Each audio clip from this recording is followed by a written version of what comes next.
Hi and welcome to Preview. My name is Giampapa. Preview.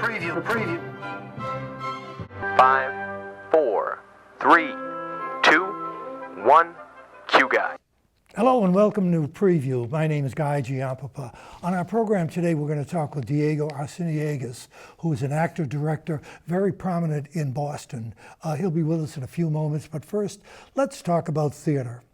Well, is there anything in the theater that is more patriotic than witnessing the birth of the United States of America? The answer is a musical called 1776 about the signing of the Declaration of Independence. It opened on Broadway in 1969, became an immediate smash hit, and ran for 1,219 performances. It received 5 Tony nominations and won 3.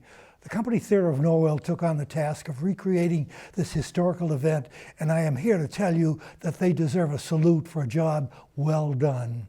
With a cast headed by Bob DeVivo as the outspoken John Adams and Doug Jabara as Ben Franklin, 1776 is a musical gem depicting the problems the 13 colonies had in seeking independence from England. There are so many individuals in the show that shine. Ernie winner Danny Bolton plays the secretary. Andrew Giordano, a favorite with Company Theatre fans, is Rutledge of South Carolina. David Michael Daly is John Hancock, and Trey Lundquist is Thomas Jefferson. The 2 ladies in the cast are Stephanie Mann as Abigail Adams and Eric McMillan as Martha Jefferson. You know, you may not leave the theater humming the songs. You will be overcome with the signing of the most important document that created our great country. Let's raise the flag and salute the Company Theatre on this very special occasion. It's always pleasant when an actor friends of a critic are performing. Such was the case with the husband and wife team of Rick Hilzebeck and Sarah Pfisterer, who were the leading characters in the Regal Music Theatre production of Kiss Me, Kate. They were last seen here in My Fair Lady in 2013. It's always a joy to see a loving couple such as they appear together and have fun doing it. Their performances in the show were nothing short of perfection. And it was evident that the entire cast joined in the fun, thanks to the expert direction of director Cynthia Thole. She's a veteran of the Broadway stage, having worked with Agnes DeMille, Twilla Sharp, Susan Stroman, and Leonard Bernstein. Need I say more? Her work speaks for itself in a large cast of that worked their way through Cole Porter's marvelous score. Special credit must go to choreographer Susan Chebokjian, who has received countless nominations over the years for her work at Regal. She did it again with Kiss Me, Kate. In the 47 years Regal has been in existence, I must say each year the choice of musicals does not disappoint. Kiss Me, Kate is right up there with the best of them. More power to an exciting theater company who brings Broadway to the masses. Kiss Me, Kate gets my vote. Well, now it's time to talk to our guest. Diego Arciniagas is an actor-director who's very prominent in theater in Boston. We spoke to him quite a while ago about his awards and his life and so forth. And I'd like to show you that interview right now. So here he is, Diego Arciniagas. Our guest today is a gentleman who is fairly well known in Boston. He's an actor, director, and a lecturer.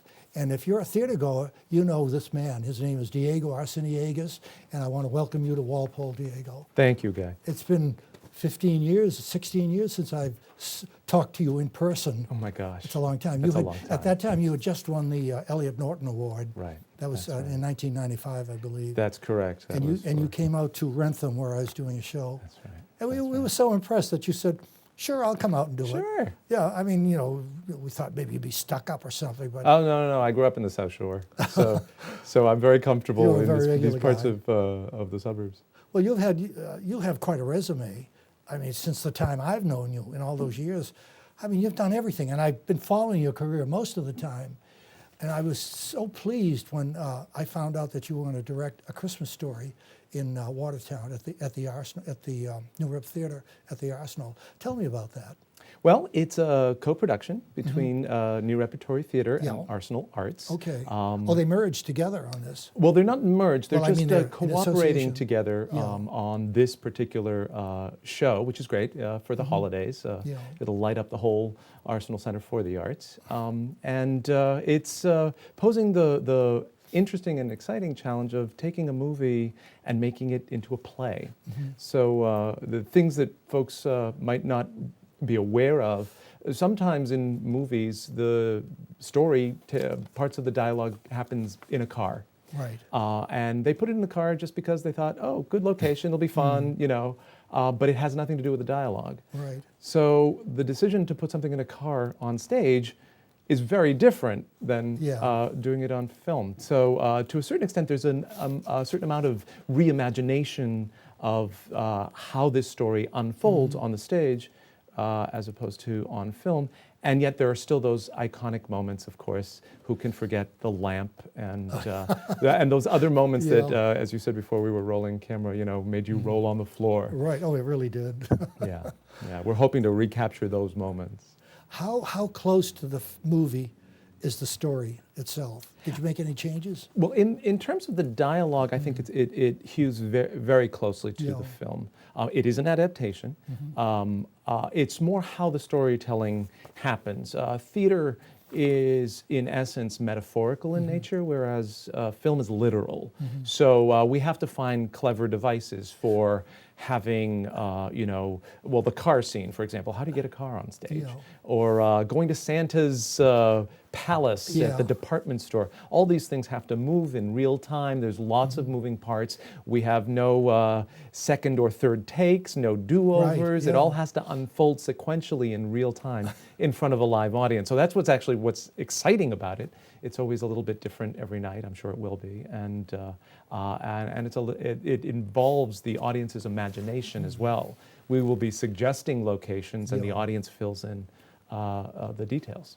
There are so many memorable scenes from the movie that I know you may not be able to create them all, but there were some that stand out in my mind. One, for instance, the one about the dogs coming in the house and eating the turkey. Yes. In fact, can you create that? Yes, the dogs may Really? not be literal dogs. We're not going to be training But you're gonna dogs to come suggest it? in because we don't want to get in trouble with the MSPCA. No dogs will be harmed in this production. Okay. But like I said, theater's kind of metaphoric, so I don't want to give away what we're going to do. Oh, okay. You I'll buy should come that. see the show Oh, I will. and find out. But there will be dogs. They will steal the turkey, and hopefully it'll happen in a somewhat delightful fashion. Now tell me about the people who are in this. First of all, the young fellow playing, I forget his name. Andrew Sekela. Andrew Sekela, yeah. Okay. Yes. He is one of those prodigy wunderkinds. He fitting his schedule in for rehearsal has been an interesting challenge because he really is a Renaissance man. He dances ballet. He's of course following his high school curriculum or grammar school. What is that? Middle school? I'm Middle not school quite sure. now, yeah. Grammar and middle was about the same. Middle school. But he's busier than I am. So so just scheduling him has been an interesting challenge. But he's a total pro. And that is actually one of the interesting challenges of this. The leads in the show are not grown-ups. The leads are kids. The kids. But it's not a kid show. Right, right. The kids have to carry an awful lot of the dramatic weight in the story. And we actually found Andrew early. And when we found Andrew, I knew we could do this show. So. Andrew is the father? No, he's the young man. That's right. He's that the was young his man. name. Yeah. Yes. Okay. Yeah. Who is the father and the mother? Owen Doyle and Stacy Fisher. Okay. And I'm going to crow a little bit about Stacy Fisher. I know love her to name. embarrass her. She's a former student of mine. Oh, really? I taught Stacy at Emerson. I first met her when she was a sophomore in college. And she's actually worked for me on several occasions. And she's one of those delightful performers that I've seen make the transition here in Boston from student to working professional. She's gone from being my student to being a colleague of mine. And I'm very, very proud of her. And Owen Doyle has worked with me a great deal as well at the Public Theater, among other venues. And he is someone whom I always rely upon when someone has a tough row to hoe. Yeah. As you can imagine, there's a lot of stylized swearing in right. the movie, but it is a family show. Yeah. So the stylized swearing is always sassafrasa, rasa, whatever. But it's technically very difficult to be speaking gibberish, but meaning things, very specific swears. You can figure out the swears by how they are not Right. said. So Owen's very much up to the task. much of the swearing is the father's role. isn't Yeah, it? the dad in the story is not at home in his environment, particularly when it comes to electrical appliances or furnaces or anything automotive like the car. He needs to pick up a copy of Zen and the Art of Motorcycle Maintenance, but he's just not happy in his environment, and he's always trying to be the dad. This is obviously a period piece too. Right. It's 1940. Yeah. Dad reigns supreme, and dad is supposed to be able to handle anything, so He's the that when jack the of all circuit trades. breakers, exactly, Yeah. and when the circuit breakers go, or when the car doesn't turn over and it's freezing out, Dad's and there to fix it. Dad's trying anyway. And sometimes I think that mom might actually have been more competent if she had been allowed to do it. So that's kind of the dynamic between mom and dad in the show, which is a very recognizable one. As a matter of fact, I asked a lot of people about the movie. What was it about the movie that really excited them? And the answer that came back to me almost unanimously was, well, my childhood was like that. That was the Christmas that, Grandma knocked over the lamp, or, that cousin Henry, knocked the turkey out the window and stuff like that. It's the chaos that makes the holiday. Yeah. And I think that's where the comedy in the story happens. They're all trying to have the best possible Christmas, and the worst possible things happen, but just like the Who's in Whoville, Christmas happens anyway. It's funny you said that it reminds them of their Christmas when they were that young, because I went through that period in 1940. I was a child. And We should have you as a consultant. You're right. I can do great things. Now, we've talked about Christmas Story, and we're not going to forget that, but I do want to talk about some other things with you. I've been watching your career ever since I first met you in 1995 when you won the 94 Elliott Norton Award. And at that time, I was doing a show in Rentham with a young lady, Felicia Bosage Murphy. I don't know if you remember her or not. Can't say so, do. But you will in a minute. Oh, okay. Because you came out to Rentham, and we did a show with you, and we have some scenes from that right now that my we want to God. show you. Oh my God. So if you're ready in the studio, in the control room, Pete, let's roll that tape. Now you're going to see how old I am. A very close friend of mine and I have an ongoing debate about the relative merits of our respective professions, his being an architect and mine being an actor. And while our conversations rarely ask the loftier questions that such a comparison might invite, like which is the purer art form, it usually centers around which line of work allows one the easier lifestyle. What can I say? I'm not that deep. His name is Diego Arciniegas, and he was voted the outstanding actor, as you saw on the tape a few moments ago. Diego, it's so nice of you to come. You're a real sport to come all the way out here to talk with us. No, thank you. It's a pleasure to be here. As an actor, were you surprised to receive the award? Well, actually, I have to confess that they did tell me ahead of time. I think that's one of the ways they make sure that people show up. If I didn't know I was going to get an award, I'm not sure I would have gone to this ceremony. It happens every year, and they give it to one actor in town a year. And so they told me about 6 weeks before the award ceremony, enough time to rent the tux, write the speech, get ready to get up in front of people out of character and say thank you on your own. When the judging committee is going through the process, do you know who has been nominated, who else is in the running? No, actually, they're pretty clandestine about it. Oh, they don't tell you. You don't really have a sense at all, and even how they do their judging, I'm not sure. I know several people on that committee don't see all the plays. They, I think, delegate responsibility, and then they come together and discuss it, and I guess they vote. I'm not sure about the inner workings of that. Apparently, this is the way they did it with the Elliott Norton Awards in the years gone by. This, in all but name, was the Elliott Norton Awards. Yeah.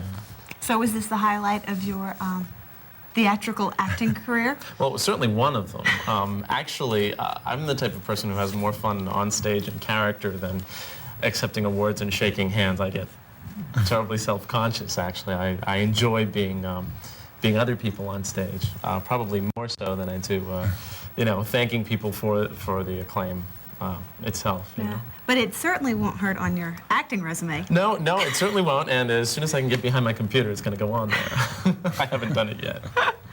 Well, that's great. I was very impressed. This was my first year to go, and I went with the crew, and we had a great time. It was my wonderful. God. It was a great party, among other things. I've heard from other years past that they tend to be long, so I was prepared for a long evening, a lot of speech making, and they didn't officially tell me that I had only 2 minutes, but a friend of mine who was an award recipient last year said 2 minutes is the limit. So I was prepared for my 2 minutes, but I thought, oh well, a few of those speeches could run over, and so I was ready for a long evening, and it was actually it was just the right length. It was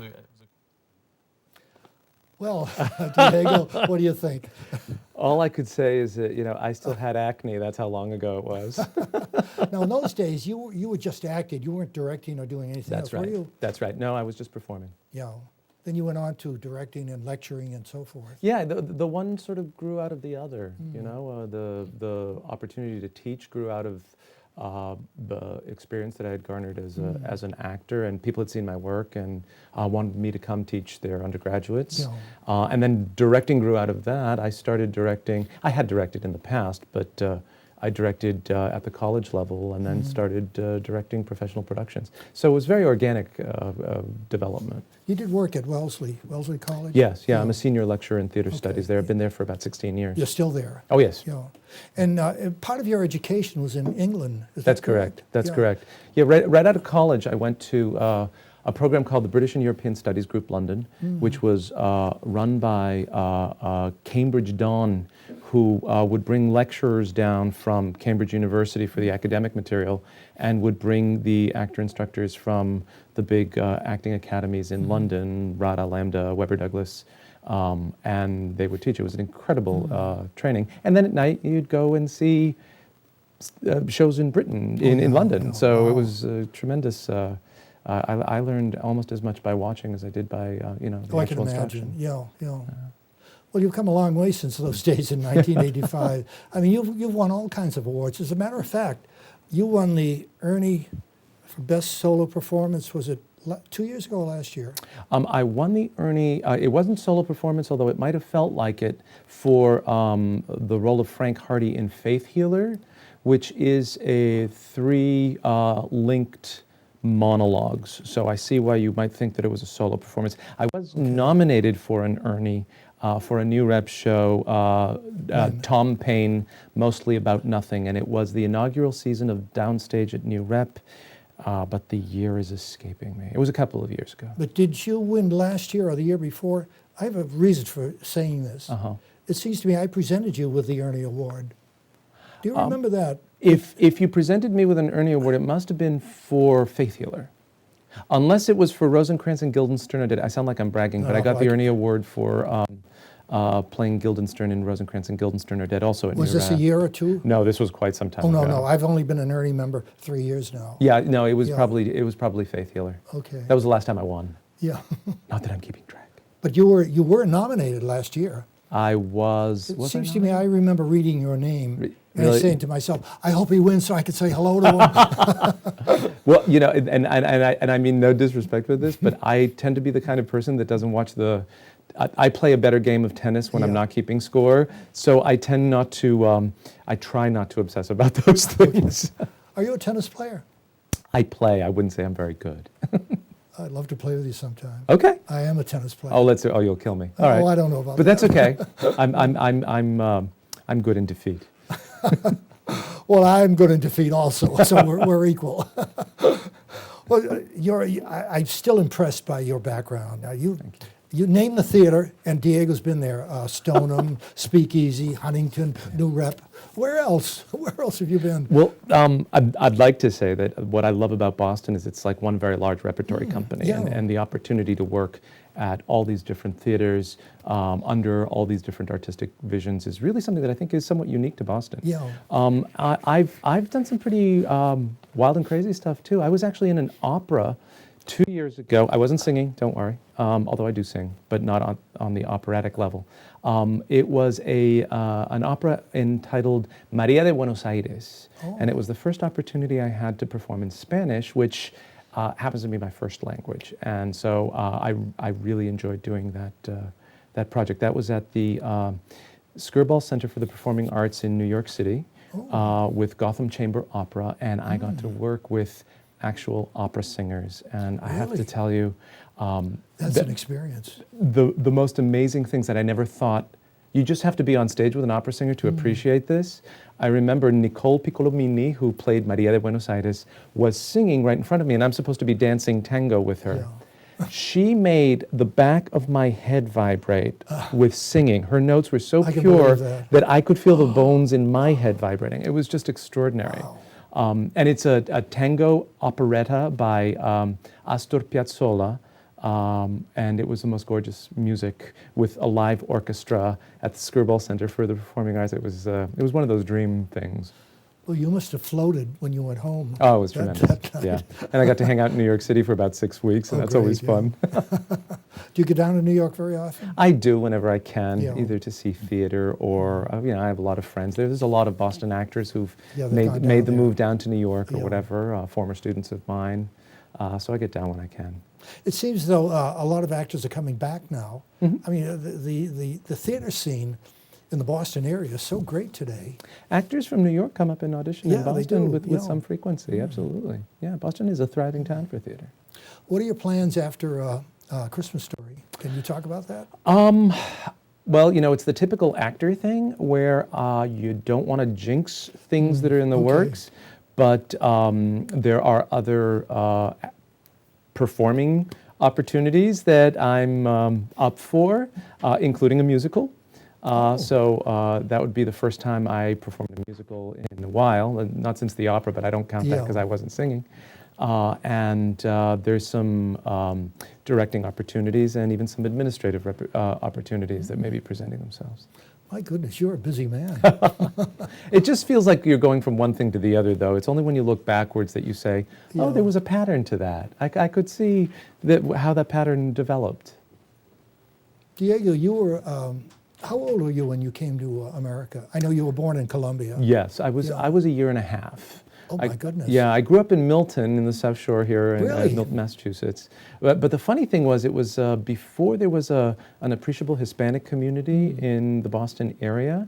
And so when I'd go out the front door of my house, it was like in a movie where like the language would change Yeah. because we spoke Spanish at home. I actually, people would often comment why I don't have a Boston accent, and the explanation is that I learned English from the television Yeah. because nobody spoke English at home. But I grew up in the southern suburbs of Boston and loved it. And now I live, I've made Boston my home. I live downtown now, but Boston I consider my home.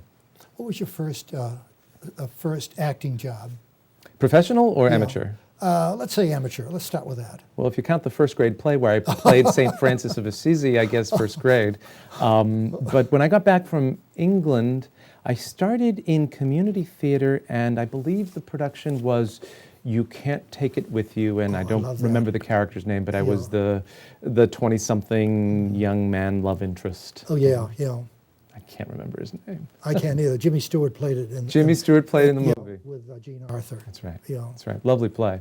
Oh yeah. This kind of play you can't do anymore in contemporary know. theater because the cast is so large. It was a huge Yeah, cast. a lot of great Yeah. American drama. It's budgetarily very difficult to do nowadays. Is that the reason we don't have large cast anymore? Is it a financial thing? Well, it's very expensive. It's very expensive to hire professional Yeah. actors because professional actors expect to make a living wage just like everybody else. So, yeah. I don't know if I want to say that's progress or not, but it looks like we're running out of time, Okay. Diego. It's a thorny issue. It's been wonderful having you on It's the a show. pleasure. Thank you for coming to Walpole. Well, there you have it, folks. Diego Arceniegas, a prominent actor-director here in the town of Boston. Well, now it's time to go, so before we do, I want to thank Mike Hammond and the great cast here at Stoughton Media Access. Thanks for having me here, and thanks for watching Preview, and I'll see you next time. Take care. Bye-bye.